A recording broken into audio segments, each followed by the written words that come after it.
हम पढ़े हैं बिलासपुर। सबसे पहले इसके नाम पढ़ने का रीजन जानते हैं। लगभग 400 वर्ष पहले जब वो छत्तीसगढ़ की राजधानी रतनपुर हुआ करती थी, तब एक राजा थे, राजा कल्याण साहब। वे जंगल में शिकार करने के लिए गए थे, लेकिन जब वो अपने सेना के साथ गए थे, लेकिन वो भटक गए थे और वो जंगल में जंगली जानवरों के हाथों मतलब घिर चुके थे। तब एक महिला थी जिनका नाम बिलासा था, उन्होंने उनकी रक्षा किया था। बिलासा बाई के पिताजी का नाम परशुराम केवट था, उनके माता का नाम बैसाखा था। वे मत्स्य खेती किया करते थे। बहुत दिनों के बाद उनको एक पुत्री रत्न की प्राप्ति हुई, जिनका नाम उन्होंने बिलासा रखा। बिलासा स्टार्ट से ही वो लड़कों के साथ खेलना या जो भी वीरता संबंधित कार्य उसमें रुचि रखती थी, इसलिए उस धीरे धीरे उनकी जो रुचि है वो युद्ध शस्त्र और युद्ध कला में माहिर हो गई, और वो धीरे धीरे युद्ध कला भी सीखी। तीरंदाज हो या तलवारबाज हो या नौकायान हो, उसमें वो पूरी तरह पारंगत हो गई। जब उन्होंने राजा कल्याण सिंह को बचाया तो राजा कल्याण सिंह उससे प्रसन्न होकर नदी का जागीर जो उसके इर्द गिर्द था उनको उनका नाम कर दिया। उसके बाद उसे अपना राजकीय सलाहकार नियुक्त किया। उसके बाद जब उन्होंने बिलासा को अपना राजकीय सलाहकार नियुक्त किया, तब उन्हीं के दरबार में एक युवक था बंसी नाम का, उनसे बिलासा का जान पहचान हुआ। उसके बाद वो पहचान प्रेम में बदल गया, उन्होंने उनके साथ विवाह किया। फिर कुछ दिनों की बात है, जब 16वीं शताब्दी थी, तब उस राज्य में जंगली सुअरों का प्रकोप बढ़ा, तो राजा ने सलाह हेतु बिलासा बाई और बंसी को बुलाया। फिर उन्होंने सलाह दिया, फिर उन्होंने अपनी वीरता दिखाई। तीरंदाज हो, तलवारबाज हो या अन्य युद्ध कला, उन्होंने जंगली सुअरों को प्रकोप बढ़ाया, हटाया और राज्य को उस प्रकोप से छुटकारा दिलाया। राजा बहुत प्रसन्न हो गए और उस क्षेत्र का नाम बिलासपुर रख दिया गया, और इसी कारण इस क्षेत्र का नाम बिलासपुर पड़ा। और राज्य सरकार प्रतिवर्ष मत्स्य पालन के क्षेत्र में बिलासा बाई केवटी नामक का पुरस्कार देती है। अब वो प्रवेश करते हैं इसके भौगोलिक दृष्टिकोण में, तो बिलासपुर के सीमावर्ती लगभग 5 जिले हैं। उत्तर में जीपीएम और कोरबा, दक्षिण में बेमेतरा, पूर्व में जांजगीर चांपा और पश्चिम में मुंगेली। करीबन 4 नेशनल हाईवे। सबसे पहले स्टार्टअप करते हैं मुंगेली से, पकड़ते हैं NH 138। सबसे पहले हम लोग जाएंगे तब पड़ेगा एक पहला तहसील नाम है तखतपुर, जिसे कलचोरी शासक तखत सिंह ने बसाया था, इसलिए इसका नाम तखतपुर पड़ा। आगे जाएंगे तो पड़ेगा सकरी, जो एक तहसील मुख्यालय है। उसके बाद आगे जाएंगे तो पड़ेगा एक ग्राम कानन पेंड्री, जो एक चिड़ियाघर है, इसलिए इम्पोर्टेंट है। उसके बाद पड़ेगा बिलासपुर, जिसको जिले के बारे में हम पढ़ रहे हैं वो बिलासपुर है। बिलासपुर का गठन हुआ था 1861 में। 1867 में इसे नगर पालिका की उपाधि मिली। 1956 में इसे संभाग का दर्जा मिला और 1983 में इसे नगर निगम बना दिया गया। ये बिलासपुर है। इसका लगभग क्षेत्रफल 3536 वर्ग किलोमीटर में फैला है। इसकी साक्षरता दर बोले तो ये 72% साक्षरता दर है, और लिंगानुपात है 977 1000 पुरुषों में, और इसमें 5 विधानसभा क्षेत्र हैं। और बिलासपुर में है महर्षि विश्वविद्यालय और राजस्व मंडल है। यहाँ है SECR का मुख्यालय, साउथ ईस्टर्न सेंट्रल रेलवे, दक्षिण पूर्व मध्य रेलवे का मुख्यालय। यहाँ है SCCL का मुख्यालय, साउथ ईस्टर्न कोल लिमिटेड का मुख्यालय, जो 1987 में बनाया गया। और इसे यहाँ 1978 में स्टार्टअप है राउतनाचल, जो विश्व प्रसिद्ध राउतनाचल है, जिसका record Guinness book of world record में भी इसका नाम दर्ज है। ये बिलासपुर है, और इसे छत्तीसगढ़ की न्यायधनी भी कहा जाता है। इसे संविधान ऑफ कैपिटल कहा जाता है छत्तीसगढ़ की। उसके बाद बिलासपुर से एक जांजगीर चांपा में एक रूट गई है, जो एक नेशनल हाईवे, जिसका नाम है NH 49। ये जो रूट है ये रायगढ़ से होते हुए उड़ीसा के बड़गढ़ क्षेत्र तक जाती है। इस रूट में जब प्रवेश करेंगे बिलासपुर से, तो सबसे पहले पड़ेगा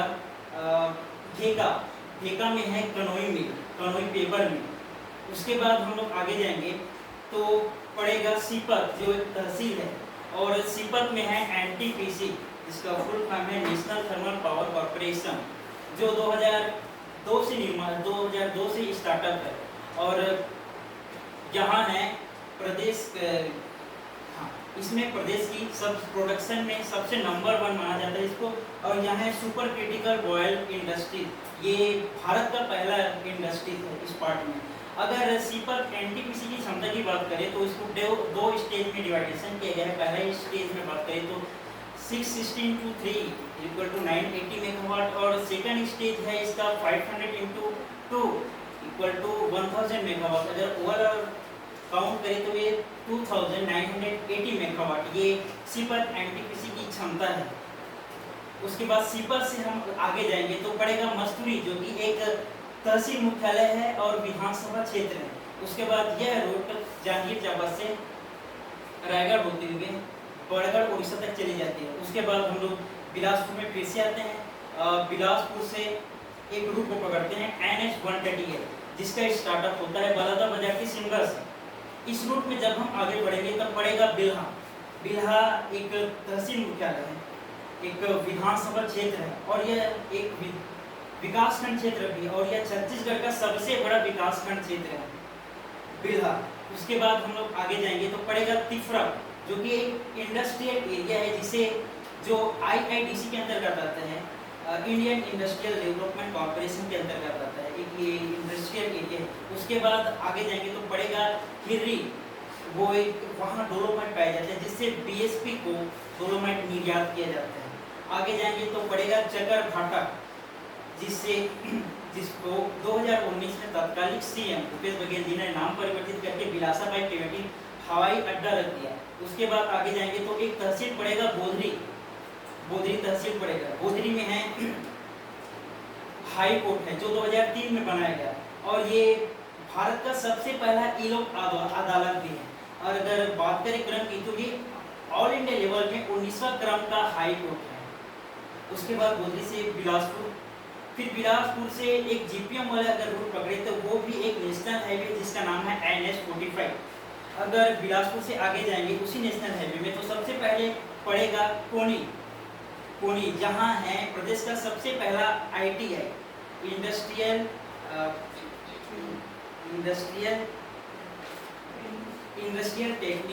ट्रेनिंग इंस्टीट्यूट। ये प्रदेश का सबसे पहला इंस्टीट्यूट है जो 1904 में बनाया गया। और यहाँ है GGU गुरु घासीदास विश्वविद्यालय, जो 1983 में स्टार्टअप था, जिसे 2009 में केंद्र सरकार ने राष्ट्रीय का दर्जा दे दिया और ये केंद्रीय विश्वविद्यालय बना हुआ है। उसके बाद कोनी से आगे जाएंगे तो पड़ेगा रतनपुर, जो एक तहसील है, और रतनपुर का प्राचीन नाम है कुबेरपुर। इसे तालाबों की नगरी भी कहा जाता है, क्योंकि यहाँ बहुत सारे दर्शनीय तालाब हैं, जैसे कुबेरेश्वर तालाब, कृष्णार्जुन तालाब, नीम तालाब, इसलिए इसे तालाबों की नगरी की संज्ञा भी दी गई है। यहाँ ये छत्तीसगढ़ की कलचुरी की पहली शाखा थी, या बोला जाए कि ये छत्तीसगढ़ की पहली राजधानी थी, तो भी गलत नहीं होगा। और यहाँ कुछ दर्शनीय और महत्वपूर्ण स्थल है, जिसमें सबसे पहला नाम आता है माँ महामाया माता का मंदिर, जहाँ सती चौरा के भी अवशेष मिलते हैं। यहाँ मूसा खां का दरगाह भी है, यहाँ सिंह द्वार भी है, यहाँ जिला गाजा जिला ऐसा कुछ है, हाँ गज जिला ऐसा है। उसके ये रतनपुर हुआ। उसके बाद हम लोग आगे जाएंगे तो पड़ेगा बेलतरा, जो एक तहसील मुख्यालय है और विकासखंड तहसील मुख्यालय है और विधानसभा क्षेत्र है, और यहाँ है बाबा सिद्धेश्वर का आश्रम है। उसके बाद हम लोग जब आगे जाएंगे तो पड़ेगा कोटा, जिसके चतर छोर पर है GPM बसा हुआ है। कोटा के कुछ क्षेत्र जो मरवाही से बिलोंग करते हैं वो टचमेंट है, तो यहाँ जब अजीत जोगी थे तो कई बार यहाँ से भी MLA रह चुके हैं। उसके बाद ये रूट खत्म होता है। उसके बाद बिलासपुर से एक कोरबा तरफ एक और नेशनल हाईवे गया है, जिस वही नेशनल हाईवे NH-138 जो सिमगा से स्टार्टअप होता था, जो बिलासपुर होते हुए कोरबा के पाली तक जाता है। तो अगर बिलासपुर से स्टार्ट करें तो यहाँ आगे जाएंगे तो पड़ेगा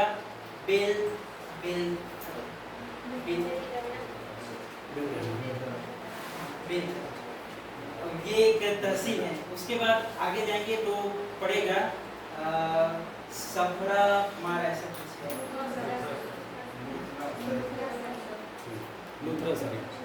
लूथर शरीफ। वो इसे मुस्लिमों का तीर्थ स्थल कहा जाता है। यहाँ है हजरत इंसाफ अली खां का दरगाह है, यहाँ इसे मुस्लिमों का तीर्थ स्थल कहा जाता है। इसके बाद ये रूट कोरबा के पाली में जाकर के समाप्त हो जाते हैं। उसके बाद बिलासपुर से दक्षिणतम छोर में एक अप्रोच मार्ग है, वहाँ दो चुनापत्थर क्षेत्र हैं, सिरगिट्टी और चिलहाटी। ये यहाँ दोनों चूना पत्थर पाया जाता है। और चिल्हाटी को तो सीमेंट उद्योग के लिए भी प्रस्तावित किया गया है। ये खत्म होता है। उसके बाद अगर इसमें नदियों की बात करें तो इसमें 4 नदी हैं। सबसे पहले देखते हैं मनियारी नदी, जो लोरमी के पठार से निकलती है और यह नदी मुंगेली जिला और बिलासपुर का विभाजन करते हुए शिवनाथ नदी पर मिल जाती है। और जिस बिंदु पर मिलते हैं उस बिंदु का नाम है ताला गाँव, जिसे संयुक्त रूप से अमेरिका का ताला गाँव कहा जाता है। ये छत्तीसगढ़ का सबसे प्राचीन मंदिर है, जो 4वीं-5वीं शताब्दी में इसका निर्माण किया गया। इसे देवरानी जेठानी मंदिर के नाम से जाना जाता है और यहाँ भगवान शिव की प्रतिमा विराजमान है और भगवान का रुद्रेश्वर स्वरूप यहाँ मौजूद है, जहाँ 11 प्रकार के जीव जंतुओं का समावेश मिलता है। तो ये है ताला गाँव। ताला गाँव में मेला भी लगता है महाशिवरात्रि में, तो एक दर्शनीय और पर्यटन स्थल भी है। उसके बाद अगर दूसरी नदी की बात करें तो वो अरपा नदी होगी, जो कोमरी कोंगसरा की पहाड़ी से निकलती है। ये अरपा नदी बिलासपुर को टच करते हुए शिवनाथ नदी पर मिलती है। तो हम कह सकते हैं कि अरपा नदी बिलासपुर की जीवन रेखा है, जिसके तट पर बिलासपुर बसा हुआ है। इस नदी पर एक परियोजना भी बनाई गई है, जिसका नाम है भैंसाझर परियोजना। ये भैंसाझर गांव में ही, इसलिए इसको भैंसाझर परियोजना कहा जाता है। उसके बाद तीसरी नदी की बात करें तो वो होगी लीलागढ़ नदी। कोरबा में तहसील है गेवरा, उसी के इर्द गिर्द पहाड़ी है जिसे गेवरा की पहाड़ी कहते हैं। वहीं से इसका उद्गम है लीलागढ़ नदी, जो उत्तर छोर पर उत्तर छोर में बिलासपुर और कोरबा से सीमा बनाती है और दक्षिण छोर में बिलासपुर और जांजगीर चांपा से सीमा बनाती हुई ये शिवनाथ नदी पे मिल जाती है। और इस नदी पर भी परियोजना बनाई गई है। नहीं, इस नदी पे परियोजना नहीं बनाई गई है। इस नदी जिस केंद्र बिंदु पर मिलती है वहाँ त्रिवेणी संगम है, अरपा नदी का, शिवनाथ नदी का और लीलागढ़ नदी का। उसे एक नाम दिया गया है मल्हार नदी। और मल्हार ये एक प्राचीन व्यापारिक केंद्र था। या प्राचीन की बात करें तो सरकपुरी राजवंश के एक राजा थे प्रसन्न जी। उनकी नज़र इसमें पड़ी तो उन्होंने इसे अपने व्यावसायिक राजधानी बना दी और इसका नाम परिवर्तित करके मल्हार से प्रसन्नपुर रख दिया। इसकी और प्राचीन नाम है मल्लाद पत्थर। और मल्लार महोत्सव भी छत्तीसगढ़ सरकार प्रतिवर्ष आयोजित करती है। और यहाँ है डिंडेश्वरी माता का मंदिर भी है और पतालेश्वर महादेव का भी मंदिर है। ये यहाँ त्रिवेणी संगम है, ये मल्हार है। उसके बाद एक और नदी है खारंग नदी, जो कोरबा के इर्द गिर्द से निकलती है। वहाँ एक परियोजना बनाई गई है जिसे खूंटाघाट परियोजना कहते हैं। उसका एक उपनाम और है संजय गांधी परियोजना। इसके अलावा यहाँ मत्स्य बीज प्रक्षेत्र भी है। तो ये परियोजना इस प्रकार ये बिलासपुर है ऐसे।